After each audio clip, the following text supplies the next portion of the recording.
Since 2011, Mohnish Pabrai, accomplished investor, philanthropist, author, and entrepreneur, has been coming to MDI to share his accumulated wisdom with your seniors.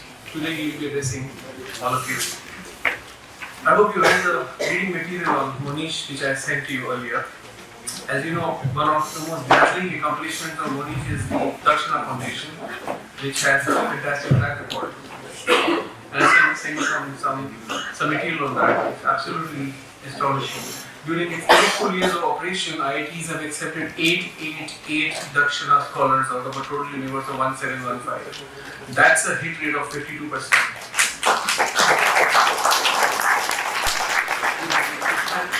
Most of you, I recall, are engineers, so you know just how astonishing this track record is. After all, IITs, they have an acceptance ratio of just about 2%. Last year, Mohnish got along with him a few Dakshana scholars. They were sitting over there at the end of the room, and their presence absolutely electrified the audience because they spoke about their journey through Dakshana and through IT. And how their own lives and the lives of their family have been transformed thanks to the Dakshana Foundation. Most of these scholars, I can guarantee, wouldn't have finished even high school but for Dakshana's help. Like everything else in life, Mohnish explained how he approached Dakshana Foundation as an investor, one who wants to get the best bang for his buck, where the bang for the buck in the context of the Dakshana means the social impact of the investment. And I think that's one of the most remarkable talks that I've ever hosted in this room. We also have with us Srini Pulavarti, who will also speak to you. He is CIO of a very famous endowment of UCLA. I'm sure you all heard about UCLA. Srini is the CIO and president of that foundation, so he manages their money. Both of them will speak to you about our topic, which I haven't told you, so I wanted to keep the suspense. They're going to talk to you about bubbles. Ladies and gentlemen, please welcome Mohnish.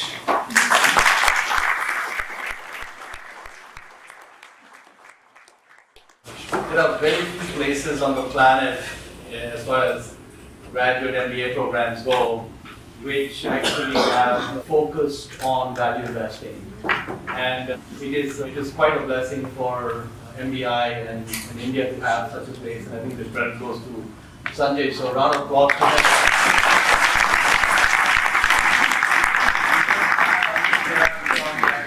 I could not even fill up the 5 fingers on one hand in terms of the number of schools that focus on this area. So when professors decide to focus on what they will specialize in, they generally want to focus on things where they attract sponsors and they attract a lot of money and grants and consulting and so on.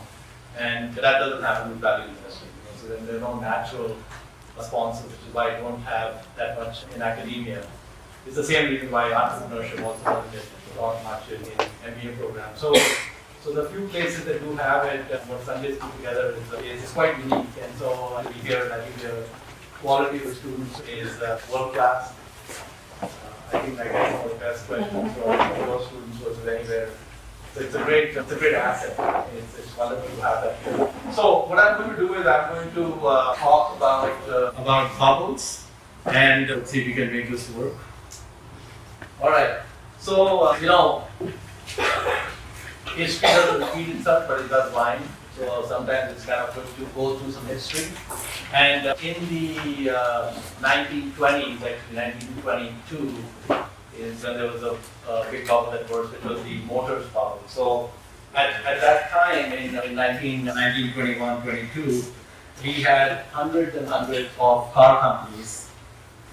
And basically, if you looked at the United States at that time, so you would see the trend in terms of the number of cars being sold. It was the emerging markets. I mean, basically the whole country was going through industrialization, the highways were going to get built out, the population was growing pretty rapidly. And you can see like 1990 we had 1.3 million cars, and especially from 21 to 22 you see that 50% jump from 1.7 to 2.5 million. Even China in this day and age has not seen those types of jumps in orders. And so it was very significant in terms of the growth. So the growth was very much real. Basically, investors had a certain perspective, right? So they felt that autos were going to grow. Obviously, the country was going to grow, the population was going to grow up, the country was going to industrialize. On all fronts, investors were absolutely right. And what ended up happening is that nearly all the 1921 investors in the industry lost their entire investment. So even though they were right on all the macro trends, you still couldn't make money. It was a difficult time to make money, even though every part of their forecast was correct. And this is a listing of, it's not a complete list, a partial list of some of the companies that, so there were literally hundreds of auto companies at the time. And they basically, so you see the name and you see the start and end date, they existed over the years, and you can just see that they pretty much, most of them just disappeared, and we haven't even heard of them over that period. And then, about 38 years after that bubble burst, there was another bubble, which is the Tronics bubble. And at that time, basically the expectation was that electronics and semiconductors and all the miniaturization of stuff that was going to happen was going to be huge. And people were correct. They were absolutely correct. All the investors were right that it was going to be transformation.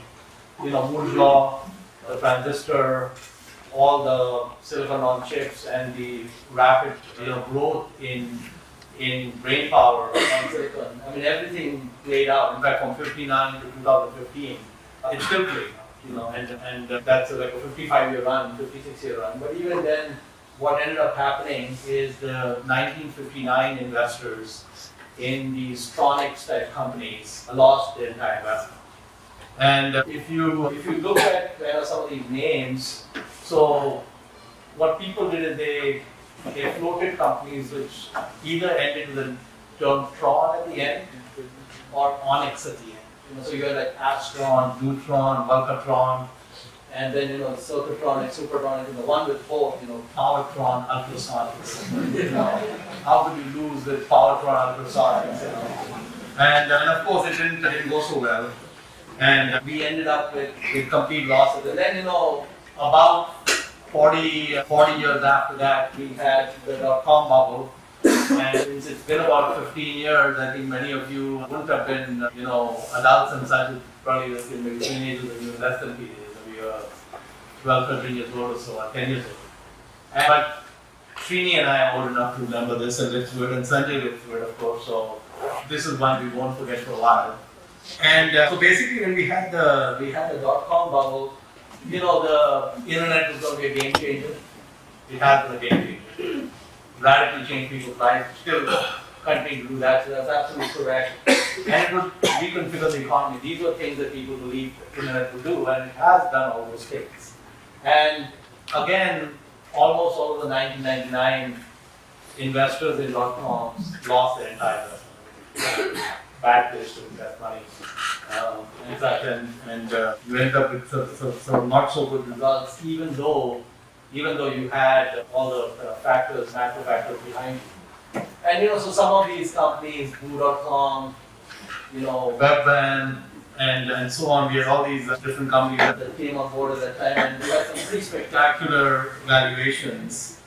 So, like for example, you look at some of the deals that were done at the time. Yeah, so you see some of these deals, some of the interesting ones are, you see all these issues going on with Yahoo right now. They bought broadcast.com for $5.7 billion, and most of you probably never heard of broadcast.com. But you might have heard of Mark Cuban. How many of you heard of Mark Cuban?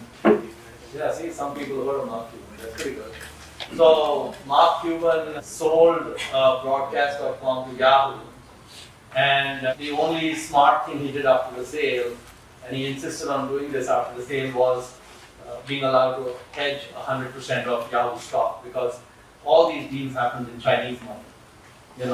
And so when he got Yahoo stock, also known as Chinese money, he hedged the entire position. And the funny thing is, so his net worth was about 5 billion, it was completely hedged. And his net worth now is, I think, 2.3 billion. So somehow in the last 15 years with all his adventures, he didn't add to his net worth. But that one decision probably saved him a few $1 billion, got him a private jet, got him the Dallas Mavericks, and got him a spot on that Shark Tank. How many of you watch Shark Tank? The Shark Tank show up here? Pardon? Indian version आया Shark Tank का? तो शुरू कर दो. There's a offering there. So anytime you're an entrepreneur, you look for offering. So there's no Indian version of Shark Tank. There should be, right? So you have all these crazy things going on. Ask.com got bought by ISE Interactive for 1.9 billion. I don't even know what ISE Interactive's current market cap is, but that's a huge portion that they paid at that time for this. And so you had some pretty crazy behavior. And so if you look at these three bubbles, the interesting thing is they're all about 38 to 40 years apart. And they're very similar to each other.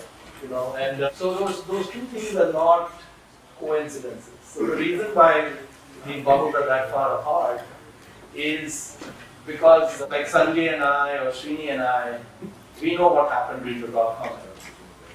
And so if there's another bubble like that, we would pound the table and say, hey guys, we've seen this movie before. In fact, I remember that in early 2000, I think January 2000, I was living in Chicago. And I got into this cab, and most of the cab drivers is a Sikh or Pakistani. So this Pakistani cab driver from Lahore, he says to me, "आपका Cisco के बारे में क्या ख्याल?"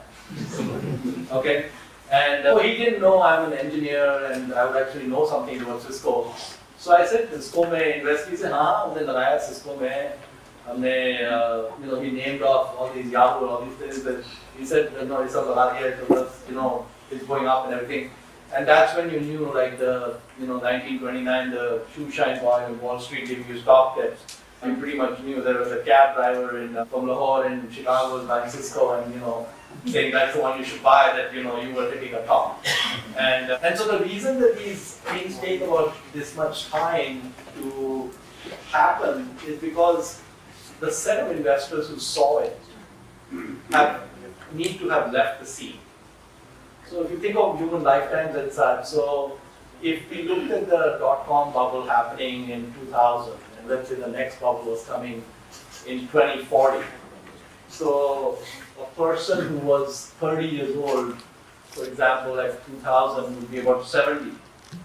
And whatever is the cause of the 2040 bubble is maybe, transport to Mars, we don't know. They're not in the picture. And so that the participants, in fact, Buffett raised the issue with the motors bubble during the dot-com bubble.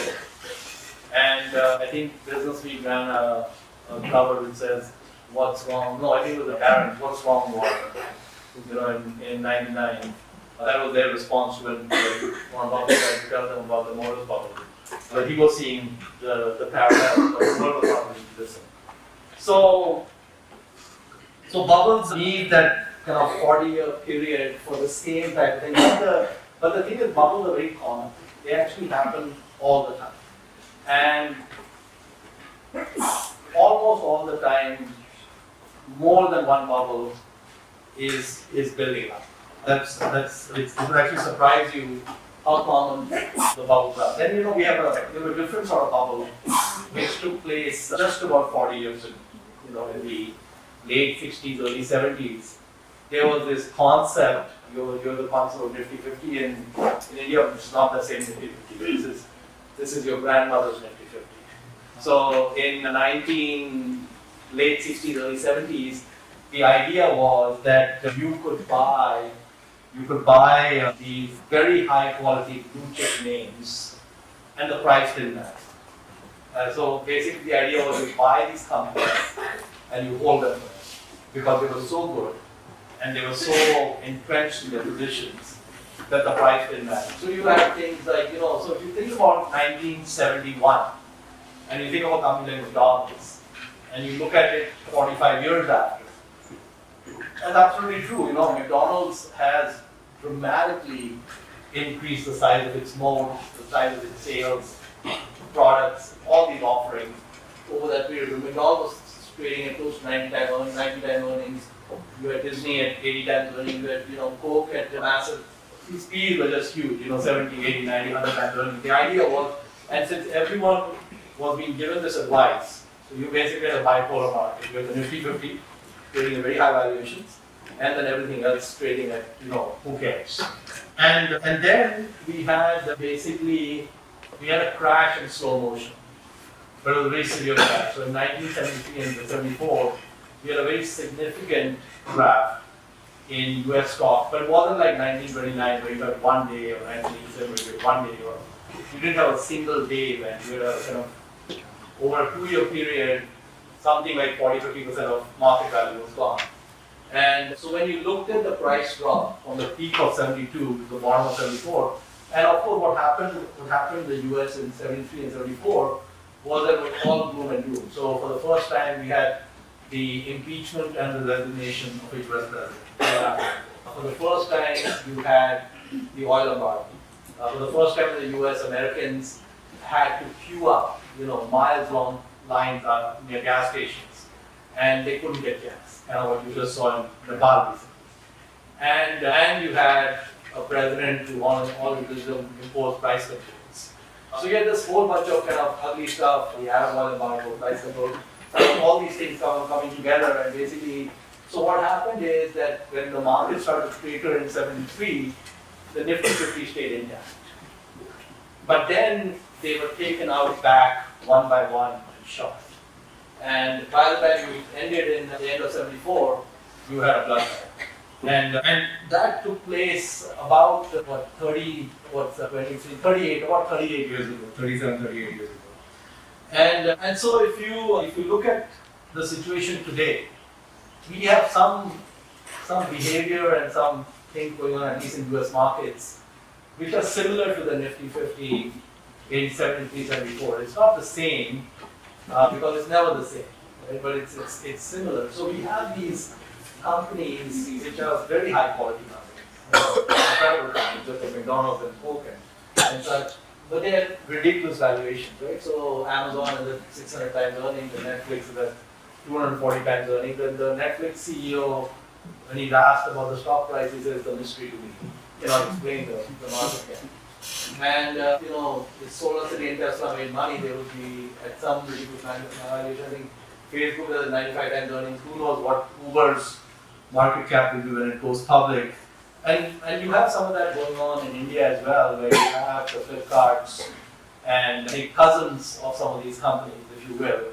Again, you have the same frenzy going on where people are trying to invest in the equivalents in the Indian space as well. And so if you look at a company like Tesla, for example, they have about 4 billion in revenue. They're losing about 400 million a year. There's a $30+ billion market cap. And even if they made money, even if they're at 8%, margin, which would be the best of BMW type margins, even then you get over 100 times earnings on that, and they go near those margins and such, and no idea when they'll make money. And if you look at, for example, a company like General Motors, okay, so look at GM, for example. So people say that Tesla is the future, right? Because it's got electric cars and all those things. So GM has a all-electric, they already have all-electric cars on the road, but they have an all-electric 200-mile range car coming out next year, 2 years ahead of Tesla, for $30,000. So there's nothing kind of spectacular about electrification that gives Tesla any kind of edge. But if you look at something like General Motors and back out some of their cash and such, it's actually cheaper than Tesla. One is doing 4 billion in revenue, the other is doing 150 billion in revenue. And GM's cash flows are on their way to 10 billion and probably on the way to 13 or 14 billion. And if you look at a company like GM, they have two businesses. So one is their auto finance business. which is not even heavy capex or anything. It's a captive bank, if you will. That business makes $1 billion a year, going to $2 billion a year. So if you take a business like that, probably go 30 billion at some point. And then they have the China business, which makes $2 billion a year. So you're the largest auto market with the number one market share. And so just took those two businesses of GM and took out everything else, it would still exceed what the business should be worth. So you have, but the thing is, GM is not sexy, and Tesla is sexy. So you have these distortions that happen because of that. And I took this quote from David Heinon's letter recently without asking David, so I hope he doesn't mind. But he talked about they own Micron technology, which is now got an oligopoly position in DRAMs. There are only 3 suppliers in the world, and Micron is number 2 after Samsung. And so Micron basically makes close to $4 billion in pre-tax earnings, and actually after-tax earnings, and then Netflix is making $240 million. And of course, Netflix, actually the market cap is over $50 billion now. And Micron keeps dropping, I think it's like 13, 14 billion now. It's gone the other way. So you have this kind of huge variance in the two. And Netflix, we have Netflix in India yet? Is it in the cards to come, or we don't know? But next year is come. And is there an equivalent Indian player? Another offering. So the thing about Netflix is it's a pipe, right? I mean, the content they make internally is irrelevant. It's really the pipe. But the thing is that when they feed content to the pipe, they have to pay license fees. And so, like I have Netflix account. Srini, you have Netflix. $9.99 all you can eat. Yes. Yeah. So $10 a month, all you can eat, and any movies that you want to watch. But each time we're watching the movie, there are royalty payments that need to be made to the content owner. And so when you look at Netflix, and so even if you assume that the distribution pipes are free, you still have to pay for the content. And so it's not clear. I mean, Netflix is a fantastic business run by a great CEO, great team, everything is fantastic. But it's not clear what are the long-term economics of the business. Right? I mean, when they finally get built out, what portion of the $10 goes to content providers versus a pipe. And we had this battle play out in the cable business in the US, and the content guys have a lot of clout. So it's what I would say is that at best it's more, it's not obvious that certain things will go certain ways. So the markets have a kind of different way of looking at things. And then, this is a chart which shows like the number of companies trading at any given time in the US with a PE over 100. So in the .com era, we had like 120 companies with a PE over 100. And the only other time we've come close is right now, where we're about 80 companies. So you're seeing this polarization in the market, just like you saw in the Nifty-Fifty at that time. And of course, what we saw in 2000 was the day the Nasdaq peaked over 5,000 was the same day that Berkshire hit a multi-year low. I mean, both events happened exactly the same time. We literally see the money getting pulled out of Berkshire and those people taking that and buying out. In fact, even when Pabrai Fund launched in July '99, the frenzy of the internet bubble, actually worked out really well. The first year, I think we were up 70% because we sidestepped all the .com stuff, and all the non-.com stuff was really cheap. So things worked out just fine. And in fact, the next few years, the bubble kept popping. We did very well as a result. And so if you look at the US Nasdaq, there's 2,200 stocks. Combined have a value of 7 trillion. Used to have a value of 2 trillion in 2002 and 2009. And then the top 10 names are 2 trillion. So you're something like 30% of the value out of 2,200 companies in the top 10 names, and the top 100 names are like 70+% of value. So a huge portion is sitting in those Netflix type names. And so these things are kind of hard to forecast.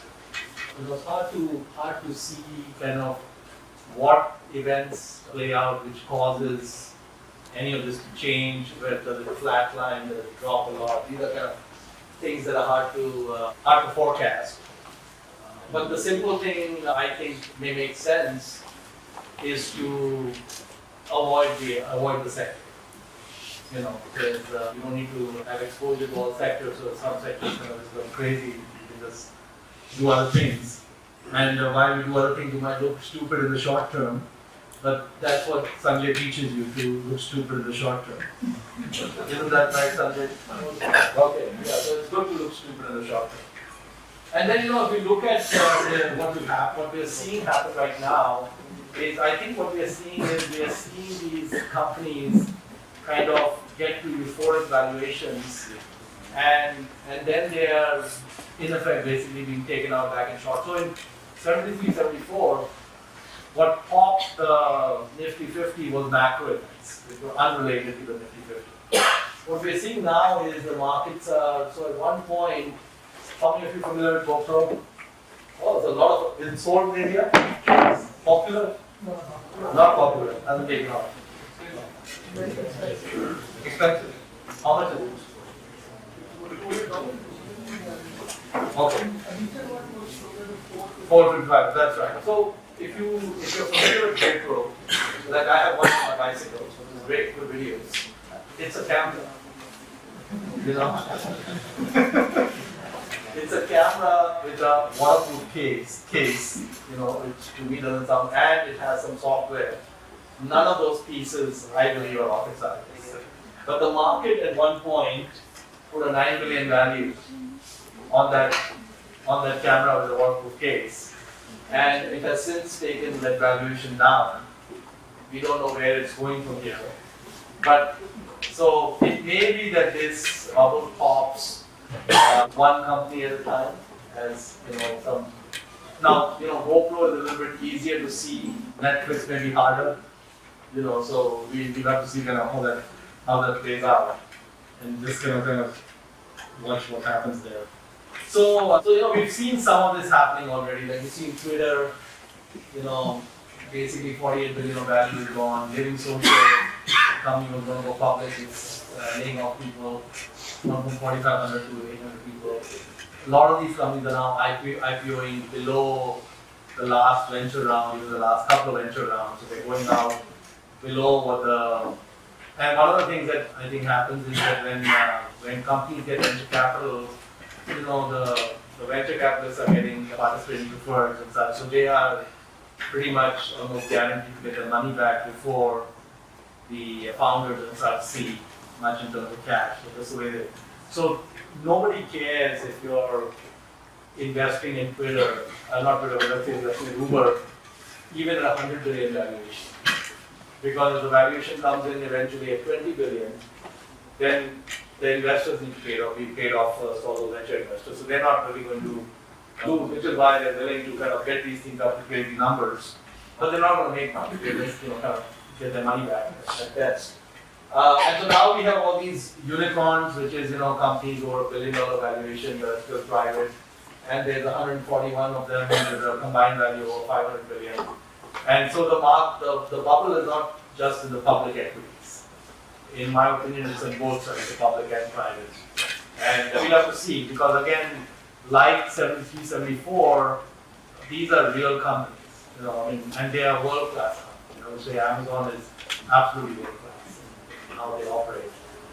Netflix is world-class. So they are real businesses, real companies, real customers doing a great job, but valuations still matter. And I think that with that, we'll have Srini come in, and then after Srini give you his perspective on bubbles. One thing I would just say is that there's a book, there are a few books on bubbles. There's one book called Trend Watching, which was written by a former TV news anchor. I don't normally don't have too much confidence in books by TV news anchors, but it's called Trend Watching by Anand and Sana. And if you read the Trend Watching, it will show you that there's almost all the time there are bubbles going on around us. It's a nature. As long as humans are involved, in markets, we will have this because it's just the nature of the beast. And I think it's quite a treat to have Srini here. So, recently Srini had dinner with Charlie, I think a few months back, Charlie Munger. And then I think the next day Charlie Munger was at the Daily Journal annual meeting. And he brought up the dinner with Srini. He said that Trevor and Munger are really good at reading people. And he said that was what he thought that this Indian money manager had his head screwed on right. And also that the way Srini has approached allocating the $2 billion plus of capital to UCLA is probably a model for a lot of endowments to follow. So, Srini.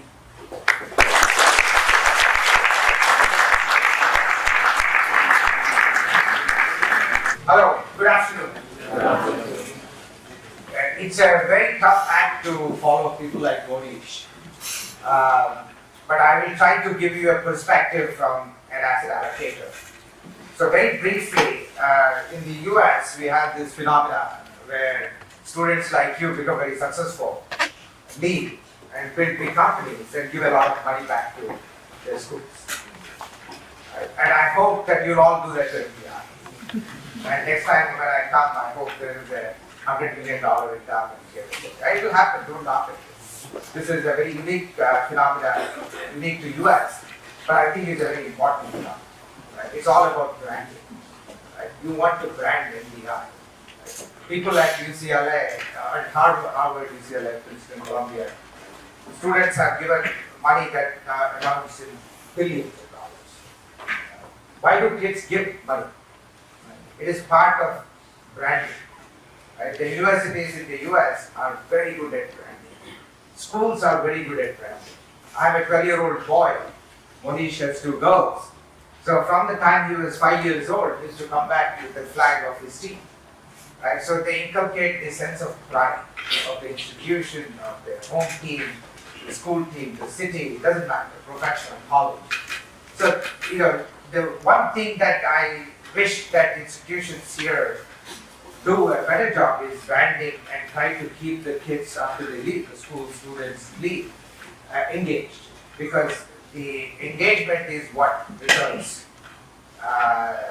to school, and that's how you create endowments foundations. Okay, so bubbles. So I heard that Mohnish mentioned to me that he's going to talk about bubbles. So I lecture at UCLA frequently at the Anderson Business School, and one of the topics I cover is behavioral finance. And so part of that course, I cover some aspect of bubbles. Right? So here, I'm not going to go through every bubble. But as Mohnish said earlier, the world is not new to bubbles. Human behavior is a primary reason. Policy by government officials is another reason. Innovation is another reason. So my job as an asset allocator is to try to understand what may cause bubbles, and if we can get that right, because our job, ultimate goal is to make money. And so to get insight into why we create bubbles, why bubbles inflate, and what causes the bubbles to deflate. Many of those things are very common sense questions. Right? And many of the answers to these are also very common sense questions. But you can never underestimate human stupidity. Right? Why is GoPro, as Mohnish said, it's a camera. And my son has one. Right? It is $400. And he, I think, blew the camera out the second time he went underwater. And he wanted to go scuba diving and he took it underwater. And he's 12 years old. He didn't put the seal properly. But why should it cost $9 billion? Right? It defies common sense. And so these bubbles are all around us. And most of them are, one bubble bursts and then it creates the pathway to the next bubble. Right? And so there is always a continuum in how, and as I tell my team and my students, is that there are 2 aspects to the bubble. One is the creating the bubble and the other is the busting of the bubble. Right? So we are worried about both, but busting is not the problem. Right? What causes the bubble is the problem. Right? And so we spend an inordinate amount of time trying to understand. So I thought that I will take you through one recent bubble that we all are part of. Right? And it is right in front of us, but sometimes there is not much you can do. Right? So if you are an economist, I worked as an economist for 5 years before I got into money management. Right? The University of Chicago has a very simple identity. It's called the Chicago identity. Milton Friedman came up with this. And the identity is, if you multiply, do you have a chalk? You have a, right. So it's the product of money supply times velocity of money should approximate what? P into Y. P into Y. Growth. So, what does the Federal Reserve do in the US? Right after the global financial crisis, they inject a lot of liquidity. So we put around 4 trillion into the market. Right? So the idea was the economy had slowed down. We were in a crisis mode. We lost two of our biggest banks, Lehman and Bear Stearns. So clearly the world was on fire. So the Federal Reserve, how many of you know the history of Federal Reserve? So Federal Reserve was created in 1913. We had a panic in 1907. So when the panic of 1907, so I think Mohnish showed you a slide where the first bubble was 1921. So between 1893 and 1907, the US markets were on fire. We had many financial crises. The big one was in 1907. And then in 1907, the Knickerbocker scandal, the United Copper Company scandal, created a committee. The result of that, they created a committee, and their job was to come up with the idea of central bank. Most other European countries already had a central bank. US was the last one to come up with the idea of central bank in the developed countries. So it took them 6 years of haggling, and Woodrow Wilson signed the Federal Reserve Act in 1930. So their job was to bridge stability. So in the last 100 years, we had many crises, but 2008 was a big one. Right? After 29, we had a big. This was the next big one. So what do? They inject liquidity. So what happens? Right? So they injected liquidity, and in the history, this goes back to 1955. So in the last 50 odd years, we have never had the cost of capital as low for as long as we have had. Cost of money in the US is zero, right? Until last week, small, March 125.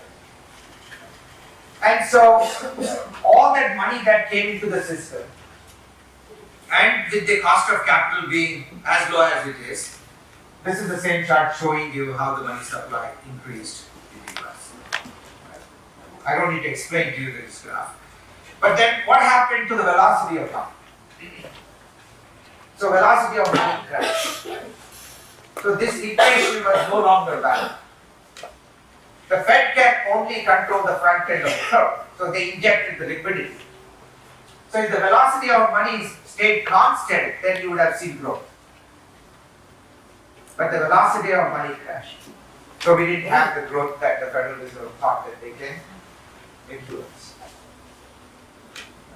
And so the only tool they had at that time was put into play, but it is not good. So this is a very powerful graph. Right? How many of you know Tom Piketty? Yeah. Right? So if you read Tom Piketty's book, he covers this concept of inequality, right? Wealth inequality, income inequality, quite vividly. Right? So this graph is the perfect example to explain the idea of inequality. Because when the velocity of money drops, what it is suggesting is the amount of money in circulation is reducing. Why is it reducing when there was so much liquidity injected into the system? All that money went to the top 5% of people. So it didn't go to the people it was meant to go to, but it went to the coffers. What does that mean? What it means is, who has the money? The rich people.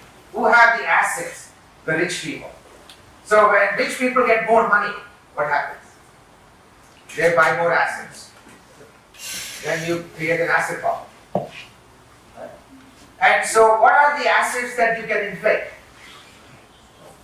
Stocks and real estate. What got inflated in the US? Stocks and real estate. So this is how bubbles are formed. So who instigated this bubble? The Federal Reserve. So I have this lecture that I give on institutions, inclusive institutions and extractive institutions. If you read this book called Why Nations Fail, two MIT economists, Hashemoglu and Robinson, wrote this book. And so what do they talk about? They talk about institutions that can be deemed inclusive or extractive. So in this, and it is an extremely, profoundly difficult answer to answer that question, whether an institution is inclusive or extractive. The Federal Reserve was meant to be an inclusive institution. But over the last 7 years, we can argue that it behaved like an extractive institution. What is the difference? Inclusive institutions are institutions that are meant to benefit society at large. Extractive institutions are those that extract value out of society, like North Korea. And so in this case, by the Federal Reserve keeping the cost of capital as low as it has kept, it benefited very few people at the expense of all the others. And so I just wanted to give you a sense of how policy developments, policy moves by large institutions can create bubbles and how it can impact society. And so, as an economist, all of you are very familiar with distortions. Cost of capital at zero is a distortion. Right? And this is the chart that shows you European countries issuing debt at negative interest rates. It defies common sense. Why would Germany raise a $5 billion bond and ask you to pay them money to keep that money? But this is another sign. These are all signals. Right? So, what is happening to countries where you have negative interest rates, where you have debt to GDP, in the red boxes. So cheap money has a way to distort almost all aspects of capital markets. And I'll come back to this. And so the debt to GDP is at the highest level in the US. Right? And the shaded part is the recessions that we experience in the US. So the question now to most US investors is, we have had the US stock market deliver at 20% annualized over the last 6 years. And part of that is the asset bubble being inflated, in this case the stock market. So the question is whether there is a disconnect between what is happening in the equity market and in the real economy. So these are so the next few slides are just trying to delve down to one sector, what is happening in the energy sector. So the energy sector, this is I'm sure all of you are familiar that with the fact that the price of oil is now at its lowest in probably 15 years. And if you look at the oil production, it is at an all-time high. So this is a commodity that the whole world uses. Right? The demand for the commodity has not really slacked off, but the price has slacked. So it's, I'll go through the next few slides very quickly so that you extend. These are the examples of the deflating of a bubble. So in this case, it is the some oil rigs. So you look at the rig now, it is just collapsed. It is directly related to price of oil. It is not economical in the US to drill for oil at these rates. And so this is natural gas. Yesterday I had dinner with a gentleman who was invested in energy in India, and so he was promised $9 for the natural gas, for 1 BTU of natural gas, but then Modi changed his, reneged on his promise, and now he wants to pay the $4.5. But the import price that they are paying is $9. So this consortium is asking them to pay at least the import price. For political reasons, they don't want to. So these guys stop drilling. So the implications of what is happening and all the rigs are now staying idle. Because they are saying that you would rather lose than go and pump if you are receiving half of what cost is. So bubbles are inevitable. And we can't solve these bubbles with more debt. So in the US, so if you're a value investor, I was always taught that you should always try to buy $1 for 50 cents. If you can buy an asset for 50 cents and you hold it for 5 years, and if you annualize it at 15%, you double your money. And so for the first time in the last 7 years, we are seeing a dislocation in the debt market in the US. We can now buy certain assets at 60 cents, maybe 50 cents if we are really careful, and if we wait and are not worried about putting massive positions on. So the debt bubble that I showed you is at the cusp. We don't know whether it is going to be sustained, but in all likelihood, we will have our opportunities to buy assets at 50 cents. I went through this slide very quickly because I want you to have a chance to ask questions of Mohnish, because you don't get to see him more often than his annual trip here. But if you have any questions on what an asset allocator does, what a CIO does, how we come up with strategy, I can answer any questions you have. Is that Mohnish? Yeah, you have a question? In terms of social impact, which asset class do you think has the potential to offer maximum return? The tools of investment can be money, time, energy, anything. From a social impact, what? Okay, so it's a very complicated question, but I'll try.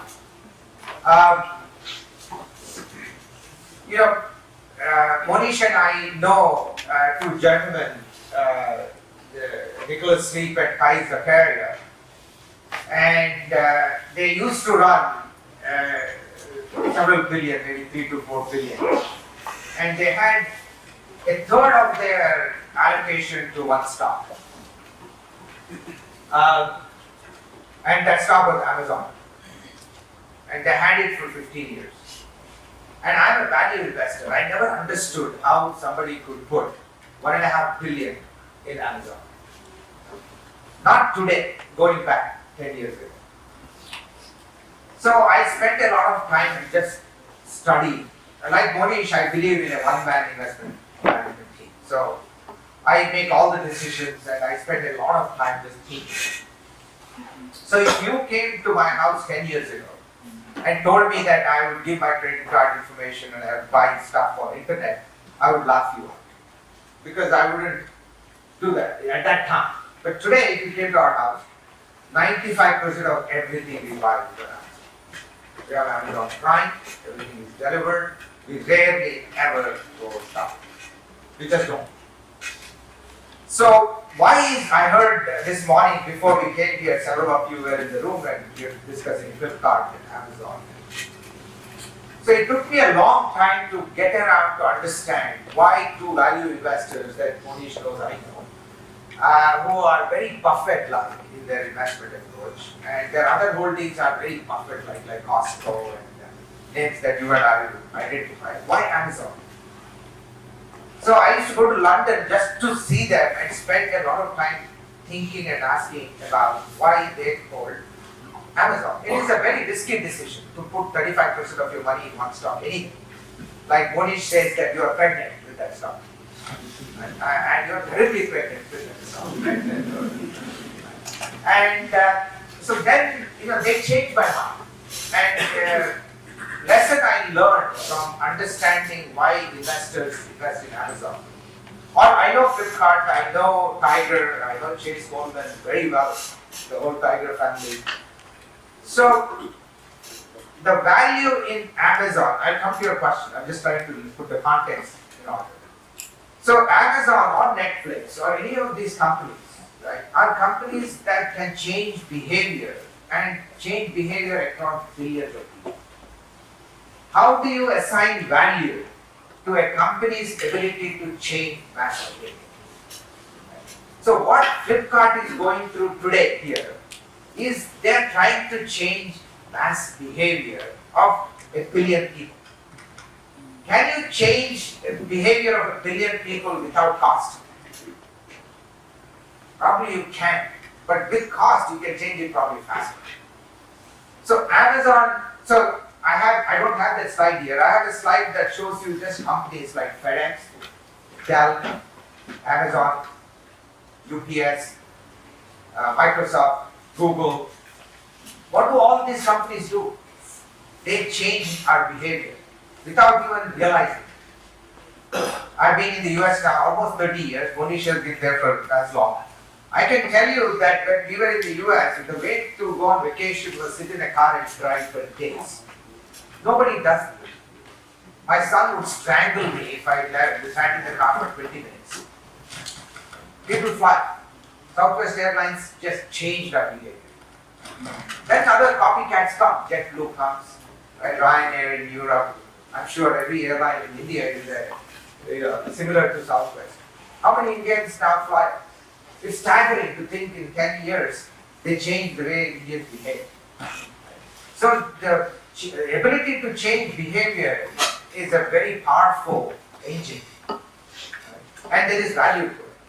And so if you look at the next 10 years, why is Netflix valued the way it is valued? Right? Why is Amazon valued the way it is valued?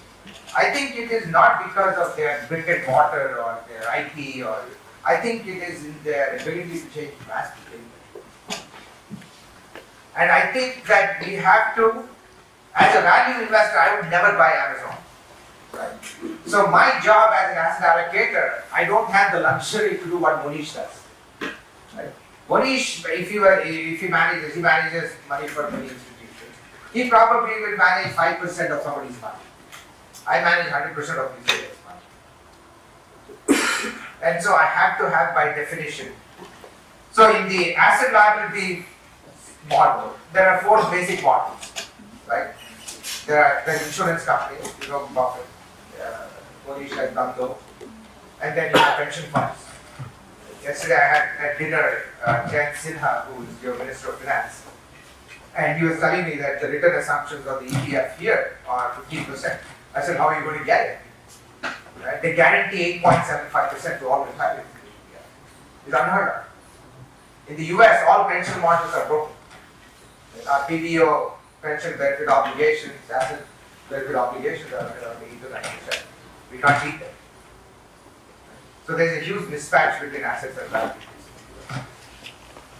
Anyway, I'll stop here with respect to Mohnish. Where did you come? Take some questions. Let's take some more questions. Any more? You have an answer to this question? A better one, I'm sure. Let's take another question. Yeah, please. Foundation that you have. So, I was a student of an organization called Super 13. You also train students for IT. They have pretty high conversion rate. And my learning My learning from there has changed me, and I would like to know is what's one core idea on which you train your students? Well, first of all, if there wasn't Anand, Kumar, or a Super 30, there wouldn't be a Dakshana.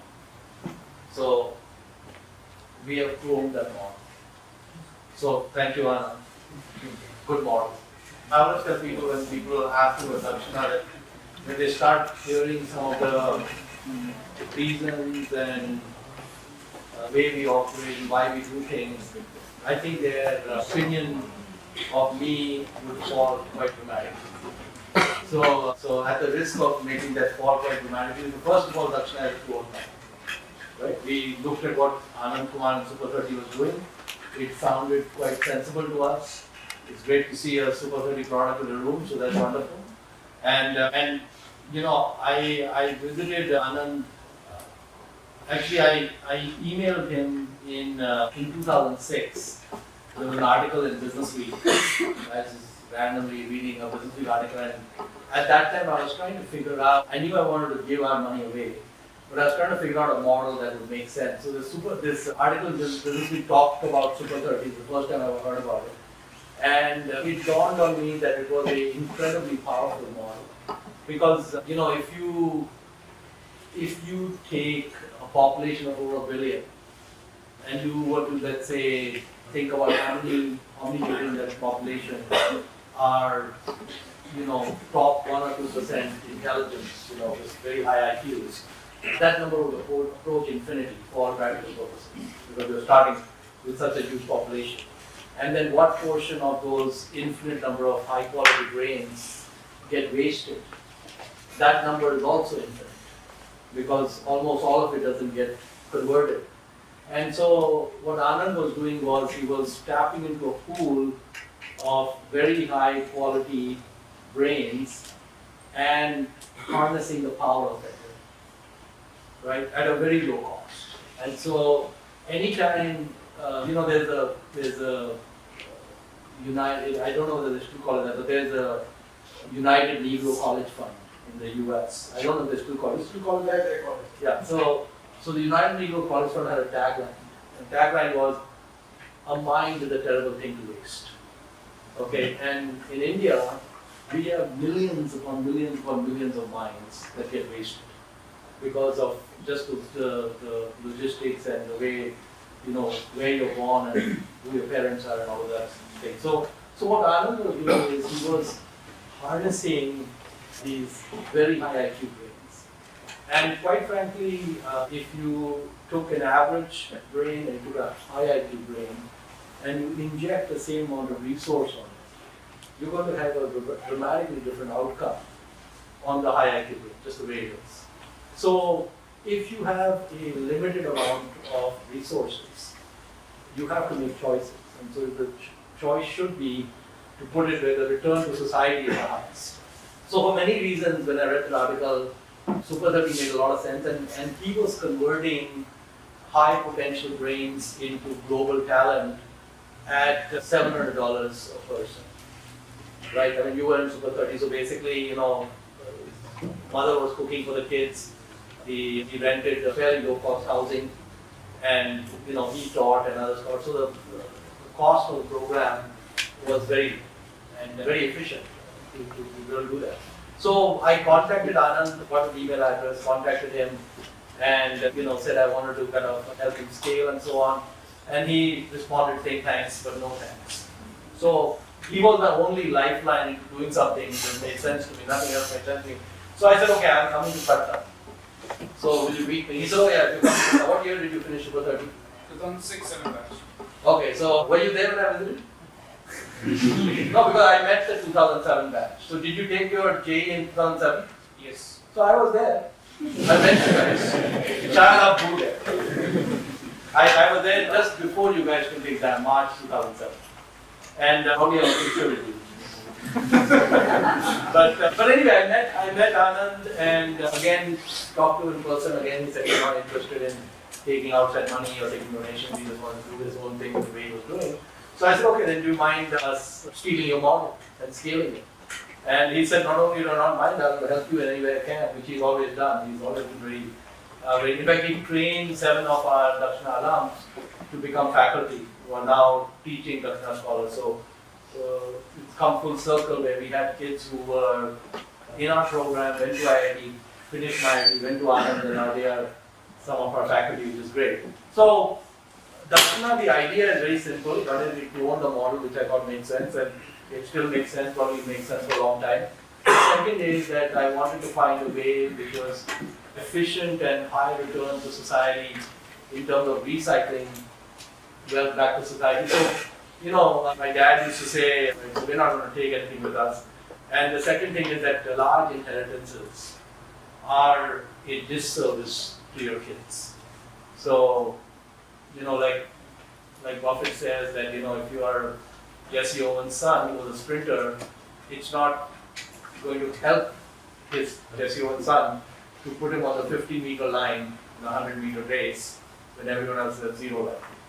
He said it's okay to put him at the 10-meter, but not at the 50-meter. So you can help your kids, but if you help your kids a lot, then what's going to end up happening is they will never reach their potential. And you're actually doing a disservice to them. So if you have more assets that you want to consume and then those assets cannot go to your gene pool, then the choices are very limited. Right? You can basically give to society or take you to UCLA and take it from there, or MDI, right? And so I knew we wanted to recycle back. I also knew that giving money away is hard, and I wanted to do it in education in India. I also assumed that we would hit our head against a brick wall for 10 years before we really went out. I was willing to lose everything, in the sense that whatever we were contributing to Dakshana, I was very comfortable with the outcome being a 0. So some of the principles I used for Dakshana was that didn't care about, you know, I would say any positive or negative impact to my reputation. I didn't care about that at all. Right? I didn't care that we were a complete failure. The other thing that you have to do, I think, when you embark on a charitable endeavor, the charity is much harder than making money at it, is swing for the fences. So, or I think in Indian lingo, just go for sixers. You know? And it doesn't matter if your middle stump is gone, but go for the sixers, because the sixers are the only way to move the needle. You know, if you are going to be careful, then the moving of the needle is hard. So Dakshana is very willing to make bold bets whether or not they work. And what has happened with us, thankfully, is that we just got a lot of tailwinds, and I don't think much of our assets have gone in a negative way. But we don't have grand plans. So our kids, the kids in the Dakshana program, we don't really spend time telling them how they should live their lives. That's really not a focus. When we first started Dakshana, we had this stupid idea that we should tell them to give 10% of their earnings back lifetime, back to society, not Dakshana, but back to society. We don't even do that right now. Now my model is the UCLA model. So the way it goes to the Harvard model, which is that we have a large number, 888, who are in IIT, but even the others have gone to NITs and other great schools. In a decade or two, we will have several Dakshana millionaires and maybe even billionaires. So we'll just have those guys on the show in 10, 15 years. And you know, then we can talk to them and say, hey, you want to do something. And the rest of them we don't need to bother with, right? Is that your model, Srini? Absolutely. Right. So, you know, the efficient model. Why? Again, clone it from UCLA. Why do you know? So the idea is not to try to, you know, brainwash people or put ideologies into them or anything.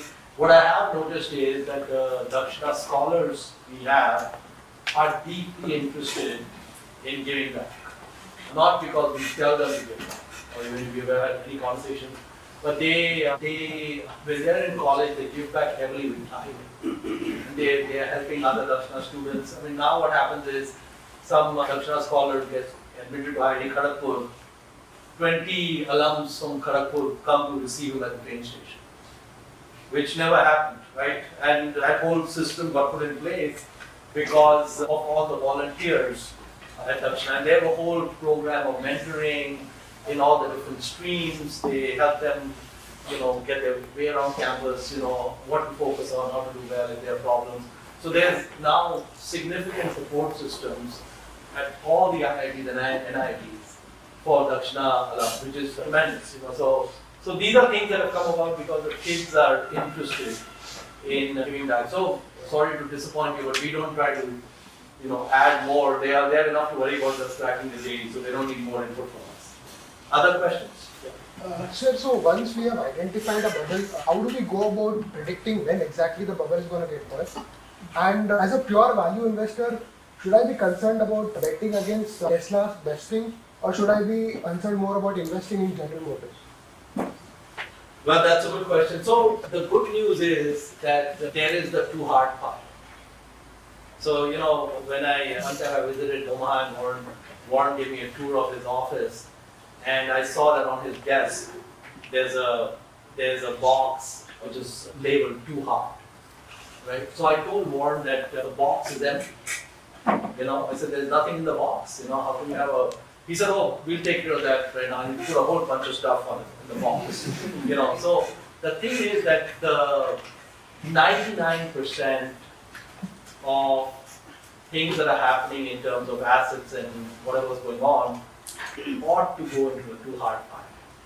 So the good news is we can become extremely wealthy without ever predicting when a bubble is going to burst. If you just have enough knowledge to know that something may be a bubble, not even is a bubble. Like, I don't know if Amazon is or is not a bubble, right? But the good news is we don't need to answer that question. It's irrelevant. So the key thing is you don't need to try to forecast when a bubble is going to start or when it's going to end or any of those things. You can sidestep most of it, because what ought to happen in investing, value investing, is it is hard enough when you focus on the no-brainers. Okay, so I always try to, at the end of the day, before I finally make an investment, I always try to ask myself, is this a no-brainer?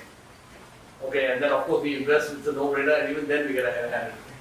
Okay, so when there's already so much trouble with no-brainers, why go into an area which is slightly off from being a no-brainer?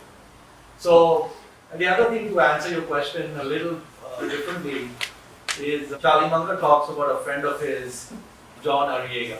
John Arrillaga was the Forbes 400 is a billionaire. And the only thing he has ever invested in his entire career is real estate within 2 miles of the Stanford campus. He has not invested in anything else ever, right? And so what is John Arrillaga's circle of competence? It's like this small, right? It's not even real estate. It's not even real estate in California. It's not even real estate in Northern California. It's not even real estate in Bay Area. Okay, it is very, very specific to a particular area. And so the importance is not the size of the circle. The importance is knowing the boundaries, right? So knowing the boundaries is very critical. And Charlie Munger also says that if you're living in a small town, you just own the best apartment building in town, the best office building in town, the McDonald's franchise, and the Ford dealership. You don't need anything. So, four stocks. And then you just sit on your ass for your whole life and go and behold one day you'll be wealthy. And the thing is that what people forget is that compounding is it's an incredibly amazing concept. My daughter is at NYU, and she was just coming home for the holiday, so I went to LAX to pick her up for a 50-mile drive. So when I was coming back home with her, I knew this would get her attention because she was a little sleepy and all that. But I said, I just want to say that she had worked in the summer and she had made $4,800. So let's say $5,000. And in the US, we have these individual retirement accounts. You can put the money in and it's not taxed. So whatever you invest in is all tax free, as long as it stays in the account. And so I told her I opened for her something known as a Roth IRA, which she had signed all these papers. She had no idea what she was signing. But anyway, so she had this Roth IRA account, which is, the Roth IRA is one where it's after-tax money that goes in, but never gets taxed. When you pull it out, it never gets taxed, right? So I told her that the $4,800 went into this Roth IRA. And I asked her, I said that, let's say it's $5,000. And I said, you're 18 years old right now. Let's say you don't touch this $5,000 till you're 78 years old, right? So 60 years. Let's say this money sits for 60 years. And I said, let's say it grows at 15% a year, right? So I said, what would it become when you're 78 years old? So I helped her out a little bit because she was sleepy. I said, no, in 5 years it will double. So 5,000 will become 10,000. Then next 5 years again it will double. And 60 years is how much? Can you raise your hand? It's 4,000 times. So Very 4,000 good. into So 4,000 times 5,000 is how much? around 20 million. So I told her, you'll have $20 million. And that's when she woke up. What is this? What is this? She woke up, okay? Wide awake, okay? So I said, yeah, when you're 78 years old, you have 20 million. And that's assuming that from 19 till 78, you never saved to die. Okay? Any more money. Never put any more money in. Just one summer, when you were not even in college, before you went to college, you put the money in. And so then I tried to play some mind game, right? So I said, so let's say after college you're making 80,000. Let's say you put away, 15%. And let's say after 5 years you're making 150,000. So I asked her, she said, I can't, it's too big. The numbers are too big, right? So the thing is that is the magic of compounding, right? So the thing is, what does Warren Buffett want more than anything else? Anyone want to answer that? If you ask Warren Buffett, the genie comes to you, genie, Warren, you can have anything you want. What do you think he's going to ask you? Exactly. It's like, he when people ask him, what do you want people to say at your funeral? He said, just happens in man, he was old. So the thing is, Warren understood long time back, you need a long run. You need a really long run. And the second thing what I try to impress on my daughter is that if the 5,000 didn't go on at the age of 18, if it went to the age of 38, we just, it's on, right? I mean, so you need the long runway. And the second is you don't need heroics. We don't need to kind of find the next Amazon or find the next Google or find the next desktop or whatever. You don't need heroics. What you need to do is make sure, follow the 2 rules. And you guys know the 2 rules? And second rule? There you go. That's it. So you just need to know those 2 rules. And she doesn't need to compound at 15%. What is it at 10%, Srini? Every 7 years? Yeah, so Yale, in 1986 had less than 2 billion. Today they have over 20 plus billion. They just doubled every 7 years. And that's all we try to do. We try to double every 7 years. Around 10%. And Srini, how many decades are you going to give UCLA? How many doubles are you going to give UCLA? Hopefully 3 to 4 dollars. Okay. So the key in life is how many doubles. That's the most important. How many doubles. And quite frankly, it doesn't matter. And Sanjay makes you read all the Buffett letters, right? You make them read all of them, right? So you see in the early Buffett letters, he talks about the sale of Manhattan. Right? You remember that? Have you guys forgotten? Who remembers the sale of Manhattan? No one remembers it. Put it on the test. Put it on the test, then they'll remember. And what was the other long one he talks about? The Spain's conquest. And what is the other long one? He talks about, we've done that in the class. You guys have forgotten that if you had the same skill, if you could double your money every year through market timing or through one-time stock, you bought something, it doubled every year for 30 years. And if you bought something, you sold something, and you paid a tax on that, and you reinvested that and doubled it again, the next year, instead of 30 years, you would end up with very different outcomes. That's right. But he talked about the purchase of Manhattan from the Indians for $20, how that was a bad deal. because you would have done better with a small compounding engine on that.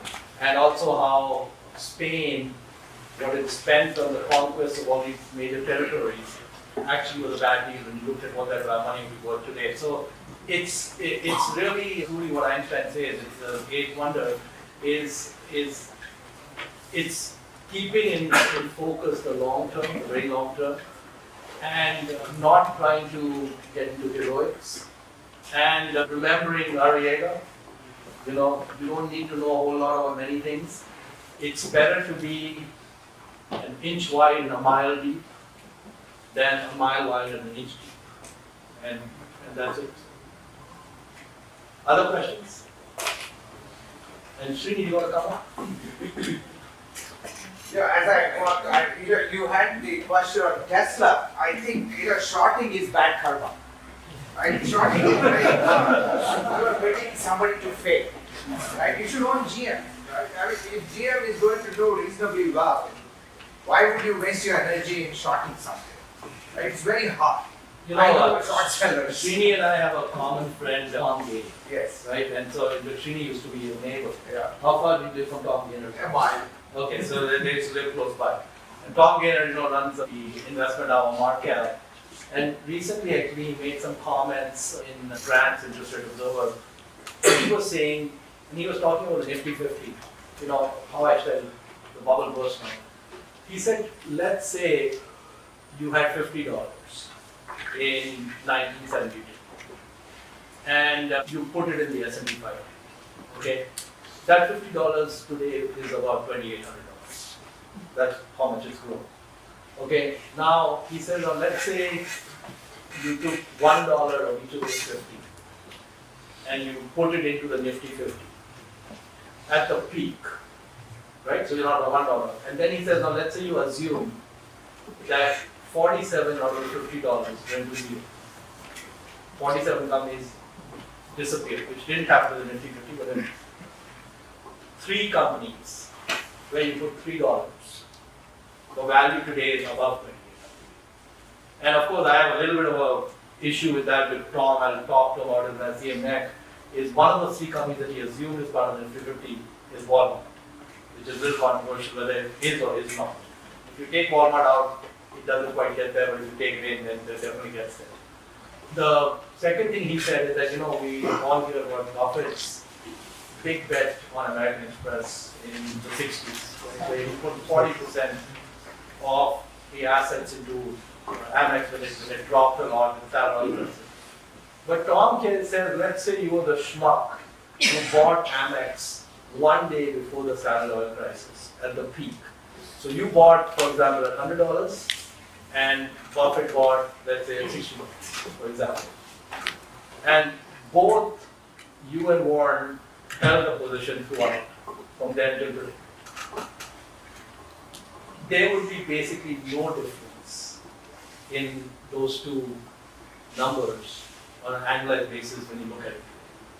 So even though the entry price was very different, so what does that tell you? What that tells you is that compounding machines, great, consistent, long-term compounding machines, is where the game is. And that's why someone like Charlie Munger is willing to pay up for a Costco for these great compounding machines. So the key is that's where I think the rather than focus on cheap assets, what you're better off doing is focusing on assets which are durable. And that's where the game becomes complicated. Is can you identify durable franchises? Now, you can be like Warren and identify durable franchises and then keep them. Now, Warren also will tell you he was not smart enough to hang on to assets. And he was not smart enough to hang on to Disney. He bought Disney in the 60s as well. So inactivity is a great skill for an investor. Spend your time talking to students, trading is very good for you. And patience is an amazing skill for you. Inactivity and patience are the essence, the core of everything. What's your view on microcap investing? I know the names that you usually invested are not terribly big, like we have all these guys are pretty big, but if you really wanted a lot of sort of a multi-bagger, then you would probably want to enter into a company which is fairly small with a huge runway in front. Does that sort of imply that microcap? Well, I don't think it's so much microcap. I think the thing is that if you can identify long runways, one of the difficulties is that capitalism is brutal. Creative destruction, right? So if you have a moat, everyone is hell bent on destroying it, right? So, and the nature of capitalism is that moats are going to get destroyed. The number of enduring moats are very rare and infrequent. I mean, they just don't. So the difficulty is in the identification of long-term moats. So if you have identified something that is a great moat for a long period, sure, and the good news is you don't need to put all eggs on one basket. You can make a, like the Nifty-Fifty case, you could put 10% into that one and you still have the other 90% that you can do other stuff with. But I think that the key is, so in fact, through most of our Pabrai Fund history, we have not invested in very large companies. We ended up recently there, but we end up there just because that's where we find the opportunity. I'm never specifically looking for certain market cap ranges. Now, one of the advantages a small investor has, which is a disadvantage for me and Srini, is we can't make $1 million loans. You just can't dish out capital at that rate. It just wouldn't work for us. So I have to have businesses that at least a certain size to invest in. So the small investor, this is an industry where the small investor has a huge advantage over the institutions. Because a small investor can make an individual can make $100,000 bet, 1 lakh rupee bet, and that can be significant for them. And so the universe of opportunities that opens up is much wider. But that's sometimes that can be a problem because you have too many things to look at. So you need to hone in and take it from there. In the US there is a saying that the best large cap investor is a big cap stock investor. Ideally you want to buy big cap companies and then they can become large cap. That's when you make the most money. But your micro cap story. So Mohnish mentioned earlier that in the 20s there are 3,300 car companies, Buffett talked about. Only 3 survived. Right? How do you know which 3 would have survived in 19? That would happen in the follow-up question. Yes. So it's a very hard trade to bet on micro-cap stocks. And if you're a value investor, it's hard for you to understand what the value is in a company that is 2 years old. You need a lot more information because of the car example. In the retail space today in the US or here in India, you don't know whether it's going to be a Flipkart that survives or somebody. It is Amazon ate everybody out in the US. Right? So Amazon survived. We still don't know who's going to be the survivor, Ola or Uber or I don't even know the other names. So somebody will survive, but how are you going to bet?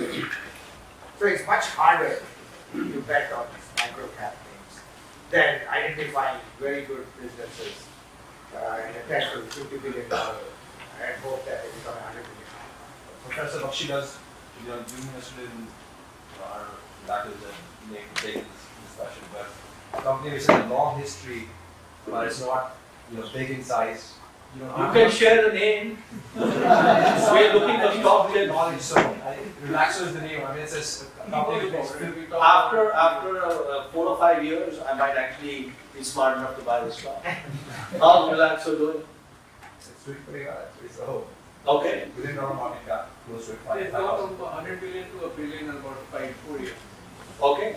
It was no name then. It was not that we didn't know about that name. So my point was, you have companies where you can see the history, but they're not scaled up on the size, and for some reason, if you have the special insight, you can sense that this is the kind of time when the transition is taking place. Sure.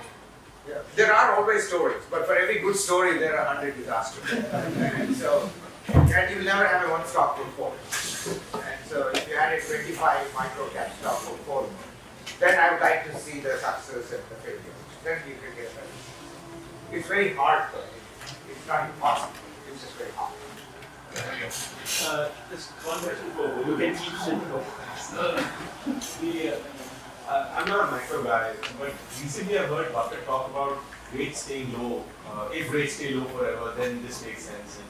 And that chart was fascinating with rates being that low. Does it affect how each of you think you have to take a call where rates will be 10 years from now? And I know rates are derivative of other things, but for the first time, do we need to worry that in India, for example, rates are sort of pegged to the world?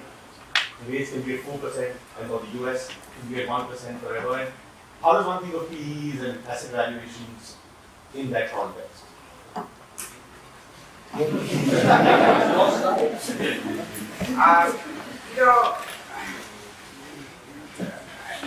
When you start your investment career, you rarely spend time on the macro aspects. So when I was a bond manager, the 10-year used to be at 6.5, and today is 1 something. And so this is around 20 years. At that time, I thought 6.5 was too low. And so now, fast forward 20 years, and I think Mohnish and I, when we were coming down the elevator this morning after breakfast, I think we had this very brief exchange. The way US is today, we cannot conceive of rates much higher than okay. We are in a low rate environment for a long time. And if you just use back of the envelope calculations on why macro is important to this extent, right? We know what our total debt is in the US. We know the tenor of the total debt. Most of the US borrowing is short term for financing their services. Even though the long rates are low, you would think common sense would dictate that they borrow long term or then short term. But that's not how it has been. So we know what happens to the cost of managing the debt, today's debt, and what we think is going to be the debt in the future. It will be prohibitively expensive from the cost of carrying the debt perspective. And we know that the growth is not materialized. There's one thing that we do very well in the US, and that is to keep data of every type, every kind. And so we know that the other issue we spoke at, in the US, we have very serious situation of underemployment and no wage inflation. We know that. And the median per capita household income has been around $50,000 now for a long time.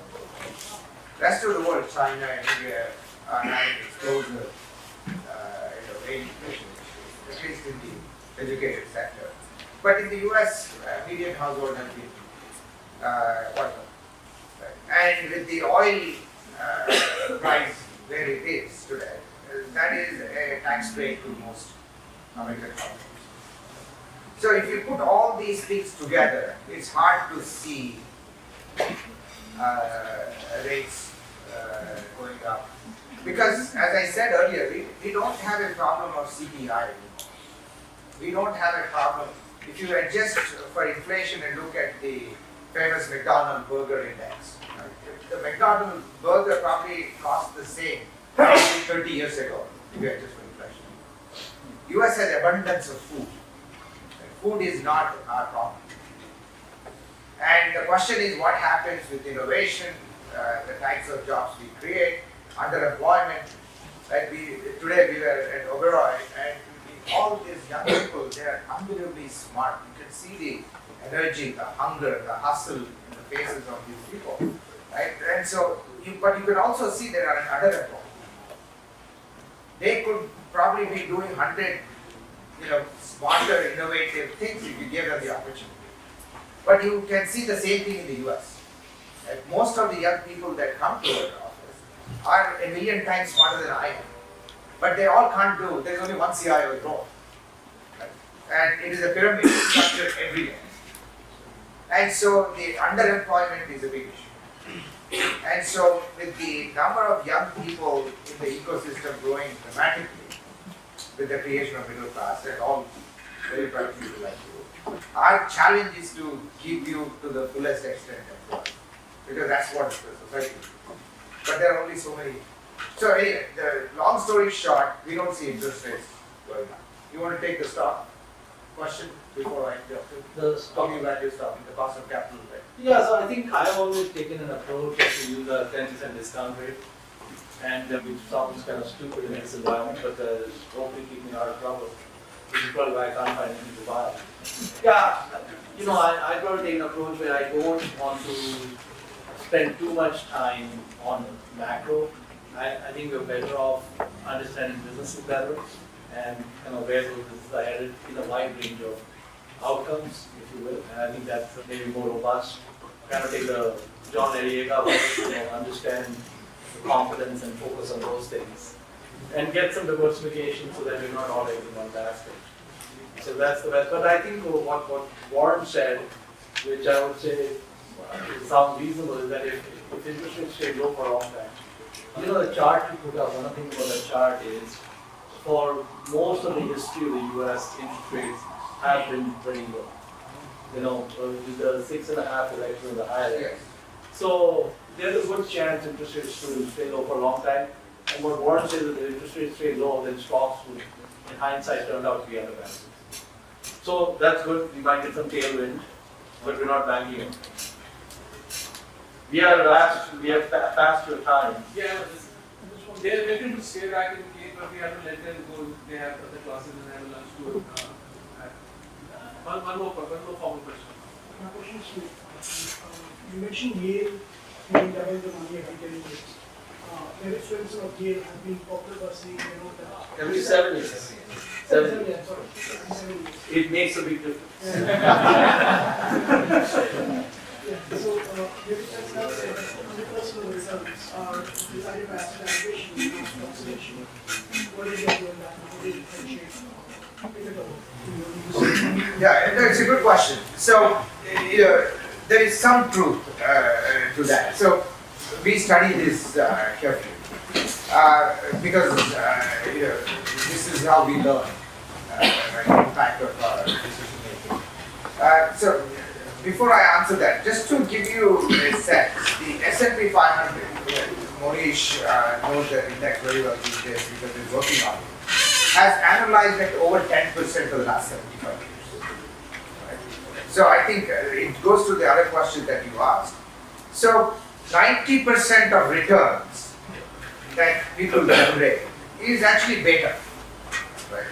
And if market is giving you 10, and if we can add even 1 or 2%, that is humongously impactful over a 30-year period. A 2% differential can translate into billions if you are dealing with $1 billion. So the markets have been very cooperative and very rewarding over the last 50 to 75 years. But in spite of 2008, my portfolio generated over 10%. So we doubled in 7 years in spite of 2008, since 2005 to 2012, at the place I was. So in our case, so the saying is that it's very important to be in the right place, even if it is with an average manager. If you have to be in the last 7 years, S&P doubled, analyzed at 20%, as I said. Right? We bottomed at around 700 and we are around 2100. Right?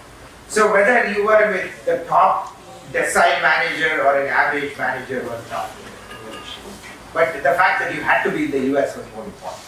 Right? And so you can take that to, so in the last 3 years, for example, we thought that Europe was coming to an end.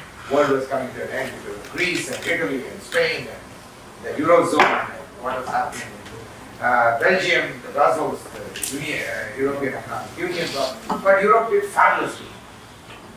So we are learning that asset allocation is as important as stock selection. And so if you want to be in the value stocks, first you have to be in the value stocks. And so the decision to be in the value stock is as important as which value stock.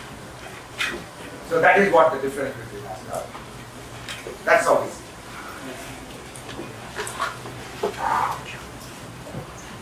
I have a question on position sizing. Let's say you have figured out a great business stock with a good margin of safety. So where do you draw the line as to how much you buy? Provided there are no constraints in terms of liquidity of the stock. Yeah, so so this is what usually I start my lecture with an allocation framework, right? There are only three things that we do. What Mohnish does, we do three things. We come up with the strategy, right? Or we come up, as he says, slowly, he will study what others are doing, and then he figures out, okay, this is where I want to be. Right? So in our case, we have a global playground. We can invest anywhere, any asset, anybody, any asset. We have no constraints. And so we have to come up with some starting point. Okay, where are you going to invest? And strategy. Is it the US or India or China or something? And the second question we answer is how much? Right? Let's say I have analysts coming to my office all the time and say, I love this idea. Then I said, okay, how much do you want to put? Nobody has an answer because it's very hard. It's not easy. Right? And so when you have, the third one is which stock. Right? If you get the market right and if you know which stock you want to invest in, then the third is okay, how much? It's profoundly difficult. It is the hardest thing we do. So right now, for example, this is a real example. We know that the US debt market is dislocated. Right? My team has prices on every bond that we would potentially invest in and how it is corrected. Right? We have been studying this for the last 2 years because we anticipated that high market in the US is a bubble. So we know the space we want to be. We know the names that we want to. But there are technical issues either in the US about liquidity, the size of the issue, how much you want. Right? Those are different questions. But it's very hard. How much are you going to bet? We manage a couple of billion. Right? Do I put 10% of the portfolio? 20%? Why? So it's a very difficult question. So that's why it's very impressive to see what people like David Ayman or Mohnish or who can put 35% of the name in one, in one day, 35% of their assets. Very difficult to do. You have to have conviction levels that are unbelievably high. But that can be a bubble in your own mind. Yes. So how do we draw that line? I mean, is there a... So what we do is, because we manage, we are so focused on not losing capital. Because we are a living being, endowments are a living being, because there are real people who depend on payouts every month for research, for salaries, for program. So we don't have the liberty of having a 30% drawdown. So I tell my team that let's get 20 great ideas and put 5% in each idea. It's not rocket science. But that what we are also then saying is we could lose 2 or 3 ideas to zero and it's not going to kill us. But if I put 3 ideas of 33%, if one idea goes down, then the institution is being in trouble. From many perspectives, we have constituents, we have boards, we have alumni, and so if I lose 33% of my money, I'll be on Wall Street Journal page 1. Right? That's really lost 33%. And there's a cost to it, not just losing the endowment, but we are telegraphing to the market many more things than just the loss of our money in one stock. So there are various other issues, but 3 to 5% is, you have to believe that if you are a global manager, that you can find 2-3 great ideas in the US, 2-3 great in Asia, 2-3 great in Europe, and between equity and debt or some other, we can find 20 ideas to populate that 3 to 5%. So that's how we position size our investments. The only thing I'll add is that at least for Pabrai funds will never put 35% ready. Max out at 10%. When they go up in price, that's a good thing. Yeah, at cost. At cost. Yes, it is at cost. At cost, that's right. Which is a great thing. If it becomes a third, then Yeah.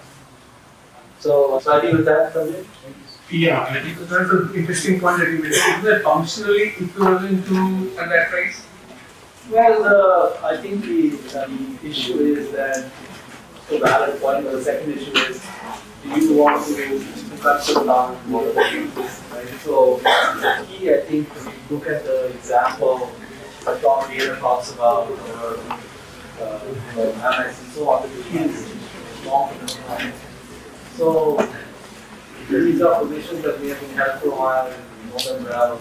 Have certain convictions about them. So I've never sold down a position strictly because of size and made that mistake. But I just think it would be unconscionable to take that position and cut it when we think it's going to be some different. I agree with you. It's just a paradox, in terms of what you did. Anyway, great. Thank you so much for your